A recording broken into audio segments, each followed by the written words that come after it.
মায়ের বুকে দুধ উৎপাদন করার ক্ষেত্রে কাজ করে থাকে। যে সকল পুরুষের টেস্টোস্টেরন লেভেল কম তাদের ক্ষেত্রে টেস্টোস্টেরন লেভেল বৃদ্ধি করতে কাজ করে থাকে।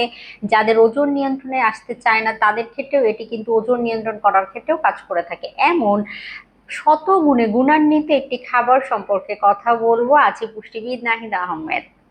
আমাদের অনেকের ক্ষেত্রে ওজন নিয়ন্ত্রণে আসতে চায় না, ক্ষুধা কন্ট্রোল করতে পারি না, তাদের জন্য এটি খুব ভালো কাজ করে থাকে। আবার যে সকল মায়েরা বাচ্চাকে বুকের দুধ পান করাচ্ছেন তাদের বুকের দুধ উৎপাদন করতে কিন্তু এটি খুব ভালো কাজ করে থাকে। যে সকল ছেলেদের টেস্টোস্টেরন লেভেল কম, স্পার্ম কাউন্ট কম, তাদের ক্ষেত্রে এটি খুব ভালো কাজ করে থাকে।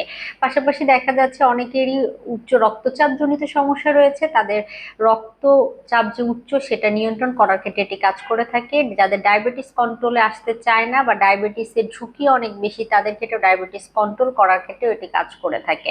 পাশাপাশি এটা আমাদের বডিকে ডিটক্সিফাই করতেও সাহায্য করে থাকে। এমন শত গুণে গুণান্বিত একটি খাবার হচ্ছে মেথি।